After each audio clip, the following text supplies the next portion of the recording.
ممکن نہیں ہے۔ تو اللہ تعالیٰ نے ہمیں جو فضیلت بخشی ہے، جو اشرف قرار دیا ہے، کس بنیاد پہ؟ زبان کی بنیاد پر۔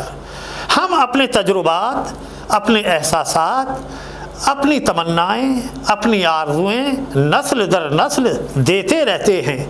تاکہ نسلیں اس سے فائدہ اٹھا سکیں اور اس معاشرے میں، اس دنیا میں، اس اپنی زندگی کو بہتر طریقے سے گزار سکے۔ یہ زبان دی ہے تاکہ وہ اپنے بچوں کو سارے تجربات ان کو منتقل کر دیں، تاکہ وہ آنے والی زندگی میں اس سے فائدہ اٹھا سکیں اور جو آنے والے خطرات ہیں ان سے وہ واقف ہو جائیں اور ان سے محفوظ رہ سکیں۔ یہ زبان دی ہے۔ پھر اسی کے ساتھ ساتھ اللہ تعالیٰ نے عقل دی ہے۔ میں نے ابھی آپ کے سامنے کیا کہ تمام جانور اتنی عقل دی ہے جتنی وہ کر سکتے ہیں، لیکن انسان کو جو اشرف قرار دیا ہے اس نے ایک تو زبان ہو گئی جو میں نے ابھی آپ کے سامنے عرض کیا، دوسرے عقل ہے۔ وہ اپنی عقل کا استعمال کر کے اس دنیا کی جو ترقیاں ہیں، وہ منازل ہیں، ان کو طے کرتا ہے اور عروج تک جاتا ہے۔ جیسے ابھی آپ نے اپنی نعت میں بات کہی ہے، وہی بات ہے کہ عروج تک کیسے پہنچتا ہے۔ اختیار دیا ہے، اس نے عقل دی ہے، اس کو سوچنے سمجھنے کی صلاحیت دی ہے، آگے بڑھنے کی صلاحیت دی ہے کہ اس عقل کا استعمال کر کے وہ آگے بڑھے اور ترقی کی منازل طے کرے۔ اس لیے یہ انسان جو ہے اشرف المخلوقات ہے، اور یہ انسان جو ہے دو باتیں ہیں، تمام مخلوقات کو وہ ذمہ داریاں نہیں سونپی جو انسان کو سونپی ہے۔ عقل ضرور دی ہے لیکن وہ محدود ہے، وہ خود جو ہے وہ تمام راستے اختیار نہیں کر سکتی، تلاش نہیں کر سکتی۔ عقل، اس کو بھی رہنمائی کی ضرورت ہوتی ہے۔ تو اس کی رہنمائی کے لیے پروردگار عالم نے حضرت آدم سے لے کے خاتم تک 1,24,000 انبیاء مبعوث فرمائے تاکہ ان کو صراط مستقیم دکھا سکیں، غلط راستے سے ان کو بچا سکیں، سیدھے راستے پر انہیں چلا سکیں اور وہ ترقی کی منازل طے کر سکیں۔ تو اب یہ جو ہے اللہ تعالیٰ نے انسان کو کیا کیا کرنا ہے، کیسے کیسے کرنا ہے، وہ سارے فرائض انسان کو آگاہ کر دیا۔ مثال کے طور پر وہ وحدہ لا شریک ہے، قادر مطلق ہے، مالک ملک ہے، خالق ہے، اور وہی ہمارا معبود ہے۔ تو اب اس کی عبادت ہم کس طرح سے کریں؟ تو اس نے اپنے نبیوں کے ذریعے سے، اپنے رسولوں کے ذریعے سے انسان کو آگاہ کیا کہ وہ وحدہ لا شریک ہے، وہی ہمارا خالق ہے، وہی ہمارا مالک ہے، وہی ہمارا قادر ہے، تمام نعمتیں اسی نے عطا کی ہیں اور تمام برائیوں سے اس نے محفوظ رکھا ہے، لہذا ہمیں چاہیے کہ ہم اس کی عبادت کریں۔ عبادات میں سب سے پہلے نماز آتی ہے کہ ہم اس کی عبادت کریں، نماز پڑھیں۔ اور نماز کیسے پڑھیں یہ کس نے بتلایا ہمیں؟ ہم از خود نہیں کر سکتے تھے، وہ طریقہ بھی بتا دیا۔ وہ طریقہ اور نماز جو ہے، نماز کا پڑھنا اور اس کا طریقہ، کس طرح سے پڑھیں، کس وقت پڑھیں، کیسے پڑھیں، یہ سب ہمیں انہی کے رسول، اللہ کے رسول حضرت محمد مصطفیٰ صلی اللہ علیہ وآلہ وسلم نے ہم کو یہ ہدایت فرمائی ہے، یہ نصیحت فرمائی ہے کہ دیکھو دن میں 5 وقت نماز پڑھو، صبح کو سورج نکلنے سے پہلے، سورج ڈھلتے وقت اور سورج غروب ہونے سے پہلے، سورج غروب ہونے کے بعد اور آدھی رات سے قبل ہم اس کی عبادت کریں۔ یہ 5 اوقات حضرت محمد مصطفیٰ صلی اللہ علیہ وآلہ وسلم نے ہم کو یہ ہدایت فرمائی کہ ان 5 اوقات میں ہم کو اس کی عبادت کرنا چاہیے، اور کتنی کرنا چاہیے یہ بھی ہم کو بتا دیا۔ اللہ تعالیٰ نے حکم دیا ان الصلاۃ کانت علی المؤمنین کتابا موقوتا، ہم نے مومنین پر نماز فرض کی ہے۔ اب یہ نماز ہے کیا، کس طرح سے پڑھیں، کس وقت پڑھیں، یہ سب کو ہمیں کس نے بتلایا؟ اللہ کے رسول حضرت محمد مصطفیٰ صلی اللہ علیہ وآلہ وسلم نے ہمیں بتلایا کہ دیکھو نماز اس طرح سے پڑھو، پہلے اذان کہو، پھر اقامت کہو، پھر تکبیر کہو، پھر قیام پڑھو، پھر رکوع کرو، پھر سجدے کرو، پھر تشہد پڑھو، پھر سلام پڑھو، نماز پڑھو۔ ہمارے اللہ کے رسول نہیں، اللہ ہی کے رسول نے ہم کو یہ ہدایت فرمایا ہے کہ دیکھو اس طرح سے نماز پڑھو، اور کیا پڑھو نماز میں یہ بھی ہم کو بتا دیا کہ پہلی رکعت میں الحمد اور دوسرا سورہ، رکوع میں یہ ذکر پڑھو، سجدوں میں یہ ذکر پڑھو، تشہد یہ پڑھو، سلام یہ پڑھو۔ اور ایک بات اور عرض کرتا چلوں کہ اس دنیا کے اندر 72-73 فرقوں کے علاوہ 1,00,000 فرقے بھی بن جائیں، 1 کروڑ فرقے بھی بن جائیں، نماز کی ترکیب میں کوئی فرق نہیں آ سکتا۔ نماز کے اذکار میں کوئی فرق نہیں آ سکتا۔ جو ہمارے رسول حضرت محمد مصطفیٰ صلی اللہ علیہ وآلہ وسلم نے فرمایا ہے وہ وہی ہے، طریقہ بھی وہی ہے، قیام ہے، رکوع ہے، سجدے ہیں، تشہد ہے، سلام ہے، قنوت ہے، یہ ساری چیزیں انہوں نے ہی بتلائی ہیں ہم کو، اور اسی طرح سے نماز ہے۔ وہ ایک الگ بات ہے، ہم نے تھوڑا سا ہم نے پھر اپنا فرق کر لیا، تھوڑا سا انہوں نے فرق کر لیا تھوڑا، لیکن بنیاد اپنی جگہ پر ہے۔ جو رسول اللہ صلی اللہ علیہ وسلم نے بنیاد فرمائی ہے وہ اپنی جگہ پر ہے۔ عبادت اسی معبود کی، ہاں اسی معبود کی عبادت کی جاتی ہے۔ تو اب رسول اللہ صلی اللہ علیہ وسلم کے ذریعے سے اللہ تعالیٰ نے اپنی عبادت فرض قرار کی اور طریقہ بتلایا اپنے حبیب کے ذریعے سے، اپنے رسول کے ذریعے سے، اپنے نبی کے ذریعے سے۔ اسی طرح سے اللہ تعالیٰ نے روزہ بھی، دیکھیے میں نے ابھی آپ کے سامنے آیت پڑھی، اے ایمان لانے والو ہم نے تمہارے اوپر روزہ لکھ دیا ہے جس طرح سے ہم نے سابقہ امتوں پر لکھا تھا۔ تو حضرت آدم سے لے کر حضرت خاتم تک تمام امتیں روزے دار رہی ہیں۔ اب یہ الگ مسئلہ ہے کہ انہوں نے روزے کس طرح سے رکھے ہیں، یہ تاریخی معاملہ ہے، لیکن ہر امت پہ روزہ فرض تھا۔ تو رسول اللہ نے اپنی امت پر بھی روزہ رکھا اور قرآن مجید میں حکم دیا اللہ تعالیٰ نے۔ اب طریقہ کیسے ہو روزہ رکھنے کا، قرآن مجید میں تو آ گیا کہ وَكُلُوا وَاشْرَبُوا وَلَا تُسْرِفُوا، یعنی کھاؤ اور پیو۔ کب تک؟ جب تک کہ سفید ڈورا اور لال ڈورا، کالا ڈورا دونوں علیحدہ ہو جائیں، اس وقت تک آپ کھاؤ پیو، یعنی سحری کیجیے۔ آپ سحری کا وقت معین کر دیا قرآن مجید میں پروردگار عالم نے کہ کھاؤ اور پیو کب تک کہ فجر میں، جب تک کہ کالا ڈورا اور سفید ڈورا نمایاں نہ ہو جائے۔ نمایاں کا مطلب یہ ہے کہ ہم پہچان لیں رات کے وقت میں کہ یہ ڈورا کالا ہے اور یہ ڈورا سفید ہے، تو اس وقت تک کھاؤ پیو، اور اس کے بعد کھانا پینا منع ہے۔ کب تک؟ اور وَأَتِمُّوا الصِّيَامَ إِلَى اللَّيْلِ، روزے کو رات تک پورا کرو۔ اب رات کا اطلاق کہاں تک ہوتا ہے؟ اب یہ خود سوچنے کی بات ہے۔ اگر سورج ڈوب رہا ہے تو اسے سورج غروب کرنا کہتے ہیں، رات تو نہیں کہہ سکتے۔ اگر ہم سورج غروب ہوتے ہی روزہ افطار لیں تو وہ تو لیل نہیں ہوئی، لیل نہیں ہوئی، وہ تو کافی اجالا ہوتا ہے اس وقت، وہ تو لیل نہیں ہوئی، وہ تو مغرب ہے۔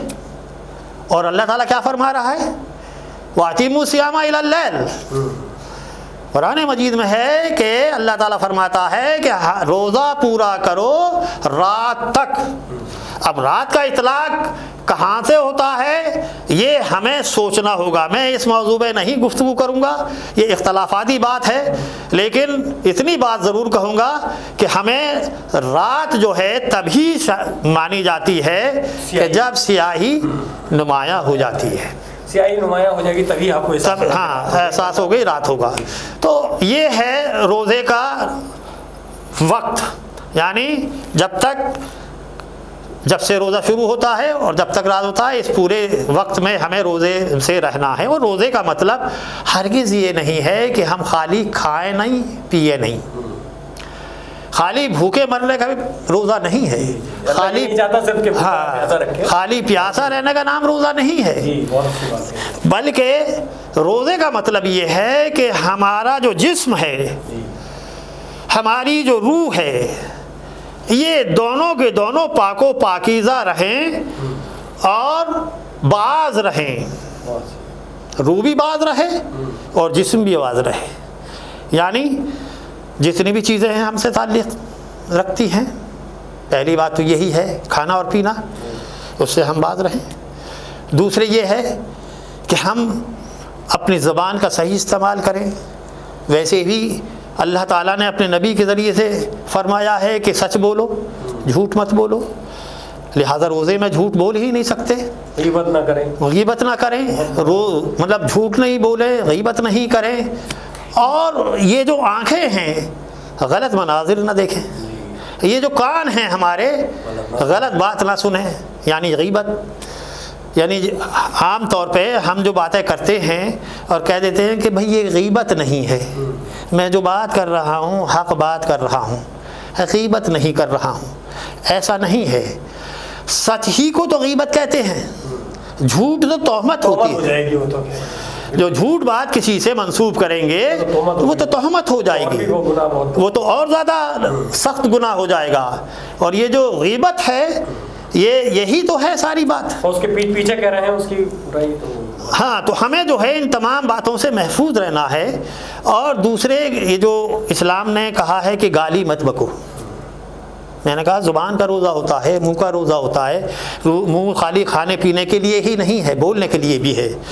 تو ہمیں صحیح بات بولنا چاہیے،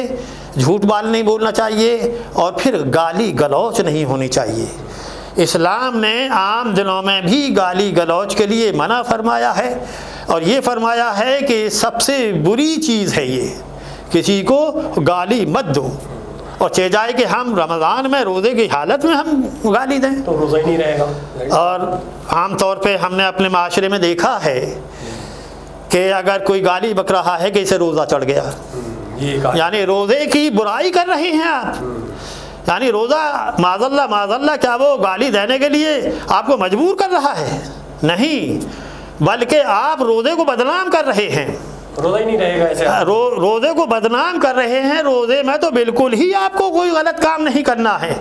کسی کو غلط الفاظ نہیں استعمال کرنے ہیں، کسی کو گالی گلوچ نہیں دینا ہے، تو یہ باتیں جو ہیں ہمیں اختیار کرنا چاہیے۔ دوسرے یہ ہے کہ گھر میں بچے بھی ہوتے ہیں، بچیاں بھی ہوتی ہیں، اب بچے سے کوئی غلط بات ہو گئی، اور ہم کبھی یہ نہیں دیکھتے کہ یہ بچہ جو ہے بچہ ہے، ہم اپنے عقل کے معیار کے مطابق اس کو سزا اور جزا دے دیتے ہیں، جو غلط ہے۔ ہمیں پہلے بچے کو دیکھنا چاہیے، 3 سال کا ہے، 4 سال کا ہے، 5 سال کا ہے، تو اس کا سن دیکھنا چاہیے، اور تب ہمیں یہ سوچنا چاہیے یہ 5 سال کا سن ہے، اور میں 30 سال کا ہوں،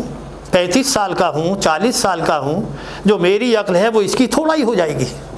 اس کی عقل 5 سال کے برابر ہے، جو یہ غلطی کر رہا ہے تو اپنی جگہ پر ہے، تو اسے سمجھانا چاہیے، اس کو بتانا چاہیے بیٹا یہ جو تم نے کام کیا ہے یہ غلط کیا ہے، ایسے نہیں کرنا چاہیے، اس طرح سے کرنا چاہیے۔ پہلے اس کو ٹرینڈ کرنا چاہیے، اس کو تربیت دینا چاہیے، تاکہ وہ غلط باتوں سے محفوظ رہ سکے اور صراط مستقیم پر چل سکے۔ تو روزہ جو ہے ہم کو ایک آئیڈیل آدمی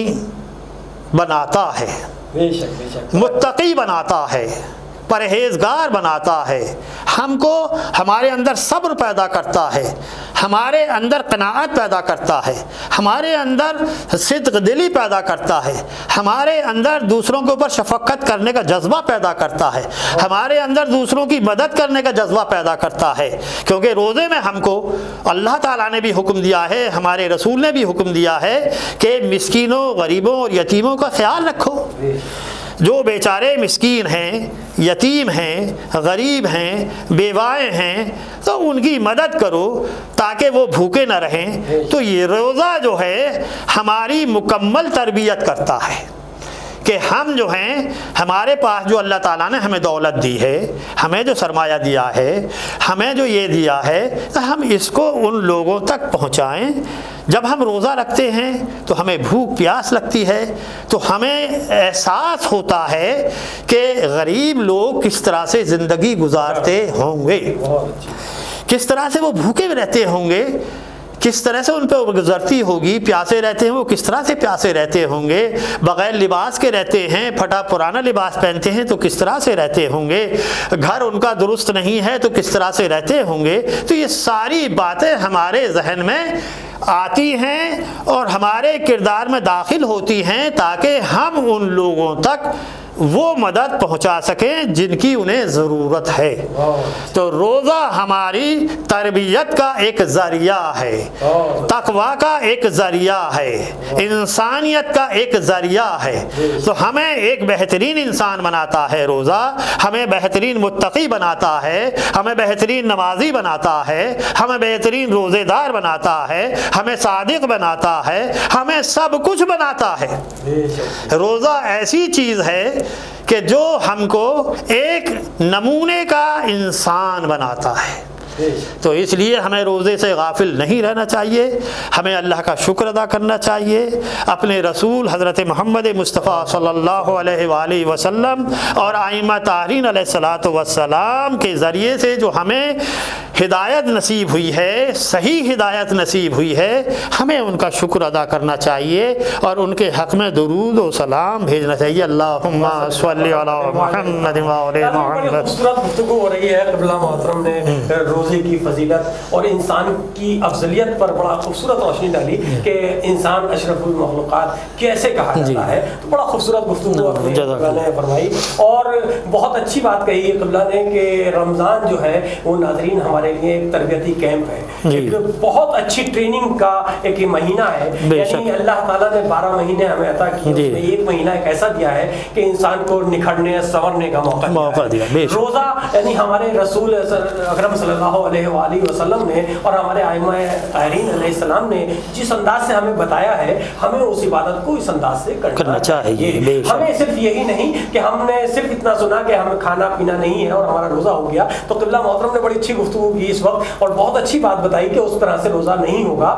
روزہ ہمارے ہاتھ کا بھی ہے، ہمارے کان کا بھی ہے، ہمارے زبان کا بھی ہے، ہمارے ہاتھ کا بھی ہے۔ یعنی ہمارے کسی عمل سے بھی کوئی ایسا کام نہ ہو جس سے کسی کی تکلیف پہنچے، کسی کو اذیت پہنچے۔ بڑی خوبصورت گفتگو ابھی قبلہ محترم نے فرمائی۔ اور ناظرین میں چاہوں گا کہ جیسا کہ اب یہ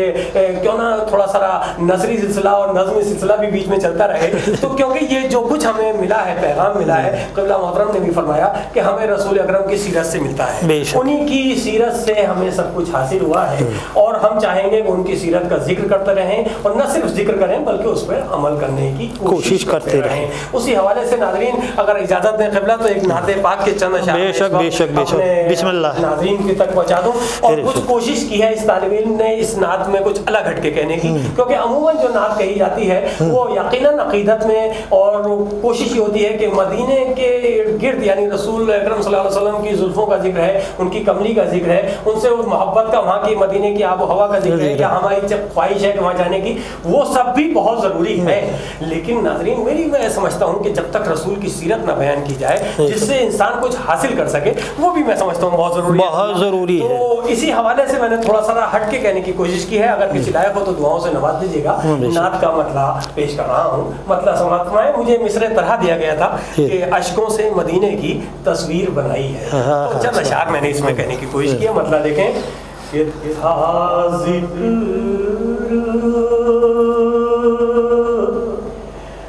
محمد کا اور آنکھ بھر آئی ہے،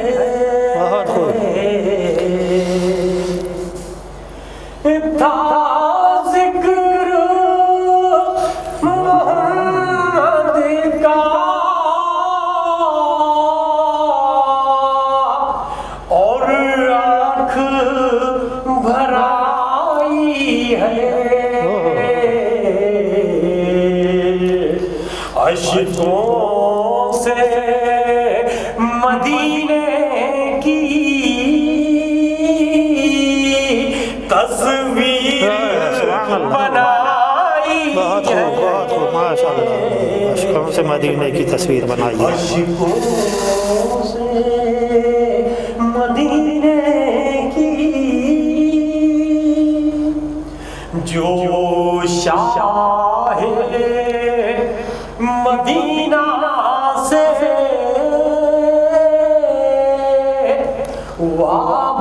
بستا نظر آیا، بہت خوب، جو شاہ مدینہ سے وابستہ نظر آیا، اس بندے خاکی کی خالق سے رسائی ہے، سبحان اللہ، سبحان اللہ، سبحان اللہ، اس بندے خاکی کی دیکھیں تو محمد کی اس سادہ مزاجی کو، دیکھیں ایک پیغام ہے، دیکھیں تو محمد کی اس سادہ مزاجی کو، بس ایک مسلح ہے، بس ایک چٹائی ہے، سبحان اللہ، بہت خوب، بس ایک مسلح ہے، بس ایک چٹائی ہے۔ موضوع یہ شعر دیکھیں، خاص طور سے اچھا ذکر کیا کہ ہمارے یہاں یعنی 72 فرقے جیسے کہ کہا گیا ہے کہ، لیکن سب کا ماننا یہی ہے کہ اللہ کے آخری نبی محمد مصطفیٰ، بے شک بے شک، شعر دیکھیے گا کہ جب چاہنے والے ہیں ہم لوگ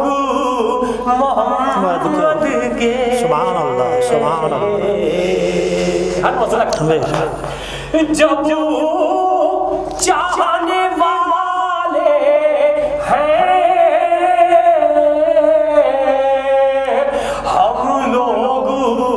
محمد کے، پھر کیسی قدورت ہے، پھر کیسی لڑائی ہے، بہت خوب، بہت خوب، کیسی قدورت ہے، پھر کیسی لڑائی ہے، کیسی قدورت ہے، پھر کیسی لڑائی ہے، پیغام رسالت ہے، ہم درد بنو سب کے، سبحان اللہ، بہت خوب، ماشاء اللہ، پیغام رسالت ہے، ہم درد بنو سب کے، اس میں ہی ترقی ہے، بہت خوب، اس میں ہی بھلائی بہت خوب، بہت خوب، بہت خوب، اس میں ہی ترقی ہے، اس میں ہی بھلائی ہے، بے شک بے شک بے شک، اور یہ شعر حضور دیکھیے گا جو عالمی پس منظر میں اس شعر کو کہ جو یہ دہشت گرد گروپ ہے، القاعدہ ہوئے یا داعش ہوئے، ان کے پیغام ہے کہ کیوں راہ تشدد پر جانے کو آمادہ، راہ تشدد، کیوں راہ تشدد پر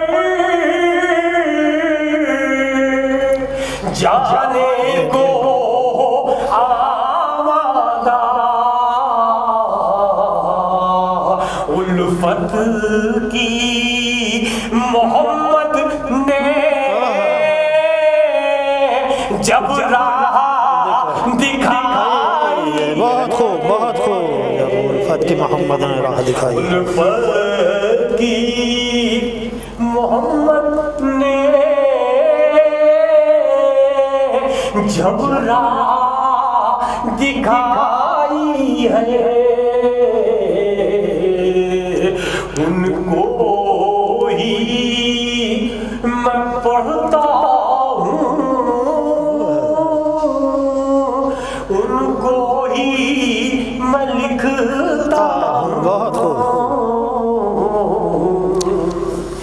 ان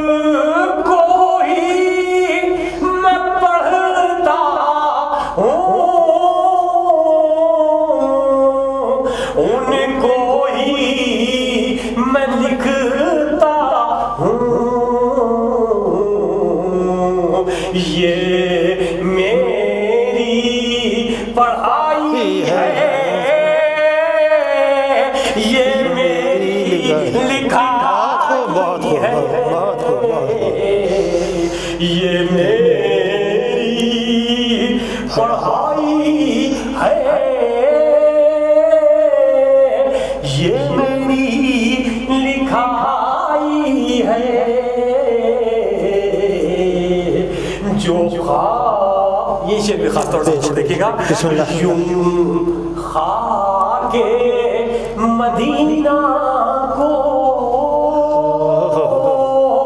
آنکھوں میں لگاتے ہیں، یوں خاک مدینہ کو آنکھوں میں، خاک مدینہ کو آنکھوں میں لگاتے ہیں، یہ خاک کف مولا آنکھوں کی دوائی ہے، سبحان اللہ سبحان اللہ، بہت خوب، یہ خاک کف مولا آنکھوں کی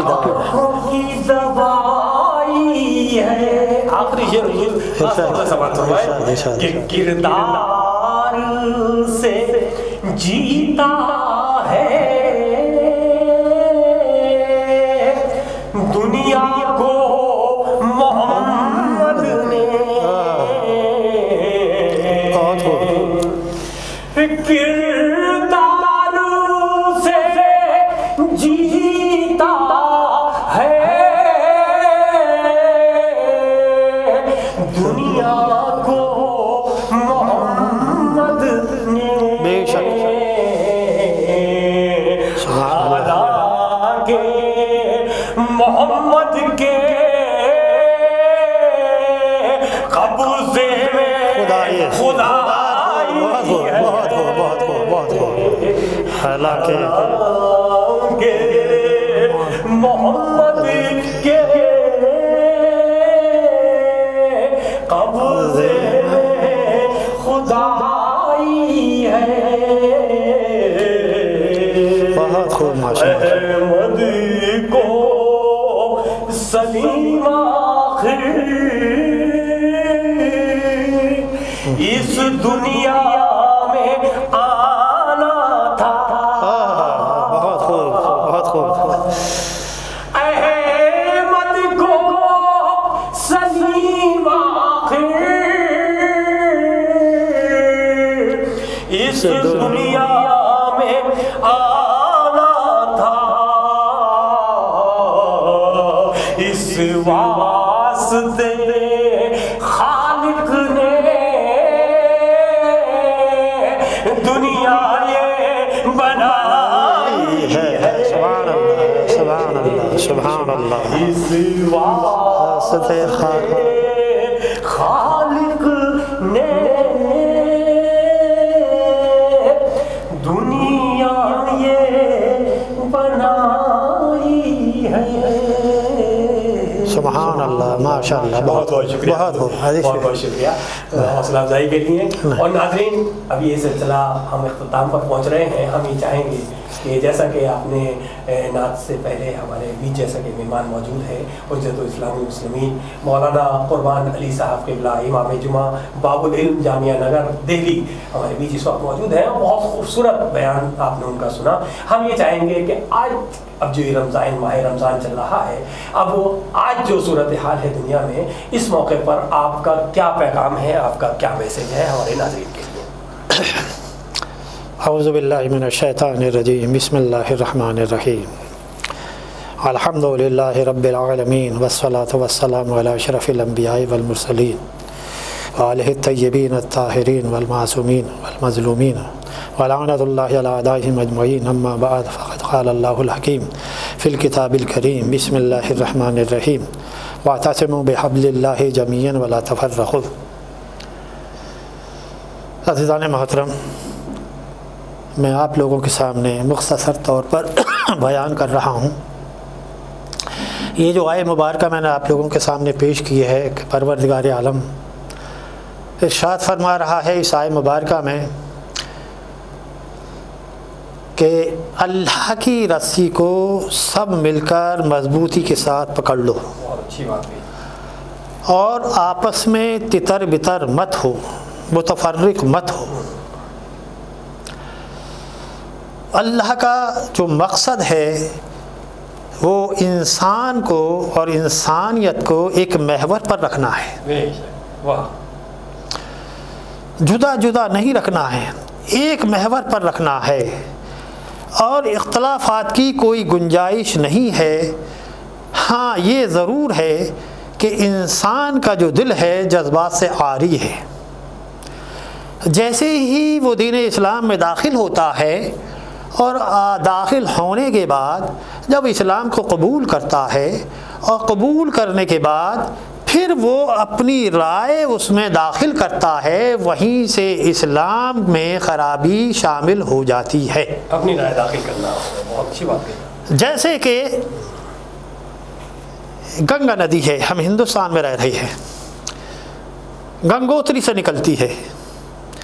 جب وہ گنگا وہاں سے نکلتی ہے بالکل صاف ستھری اور شفاف اور پاک و پاکیزہ ہوتی ہے۔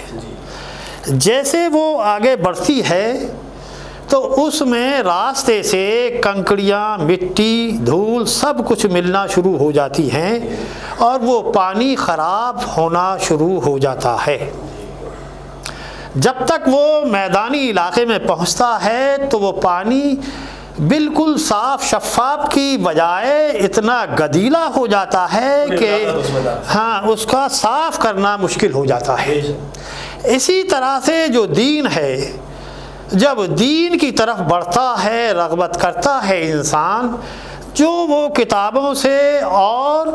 جو نیک بندوں سے حاصل کرتا ہے، جب اس میں پھر وہ اپنی رائے داخل کرنا شروع کر دیتا ہے، ہماری رائے کجروی ہوتی ہے،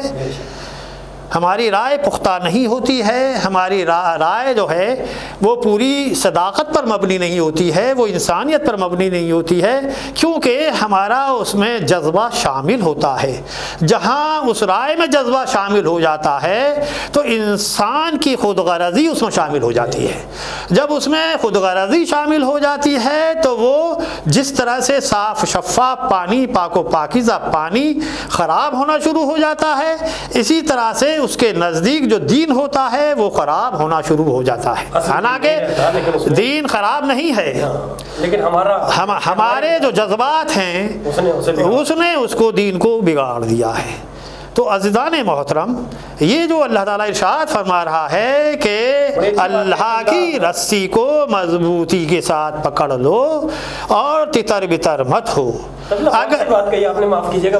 مجھے یاد ہے اسلام تو یہ کہہ رہا ہے کہ کسی دوسرے انسان کو تکلیف نہ پہنچائے۔ میں ابھی وہی آ رہا ہوں، ہاں وہ میں وہی آ رہا ہوں، اور آج کا سماج میں میں وہی آ رہا ہوں، اسی انسانیت پہ آ رہا ہوں کہ اللہ تعالیٰ نے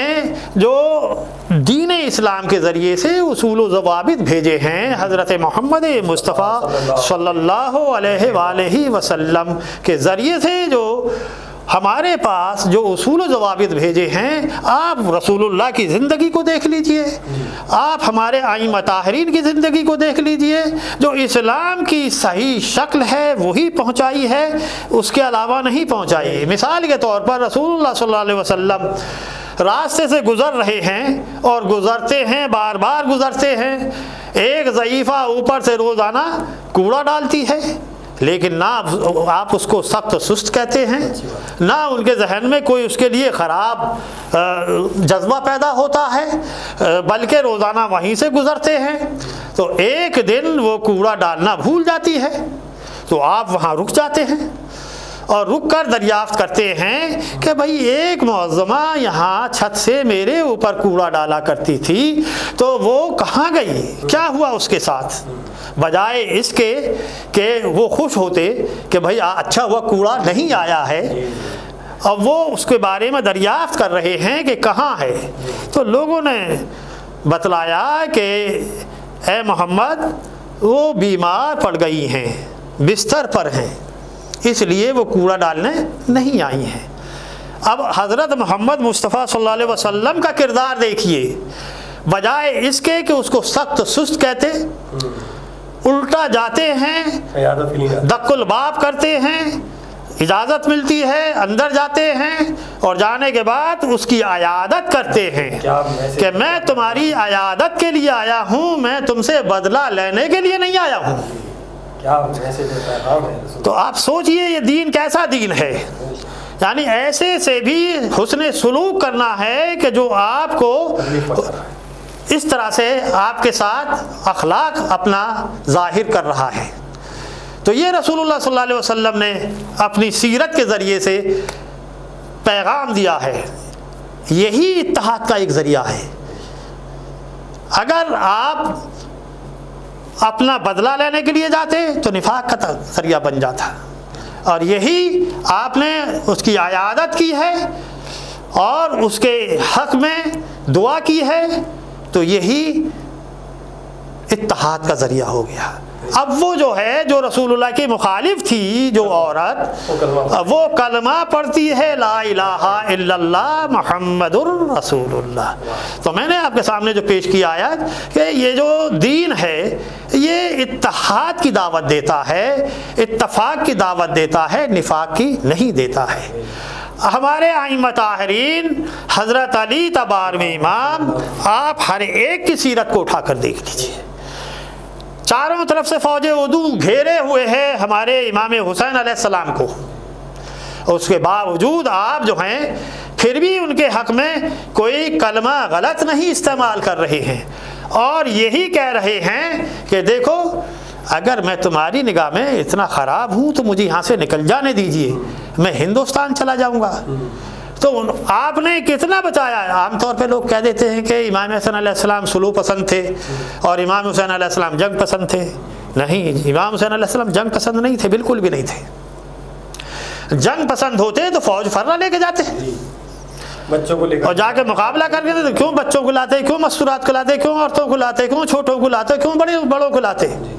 ایسا نہیں کرتے، بلکہ وہ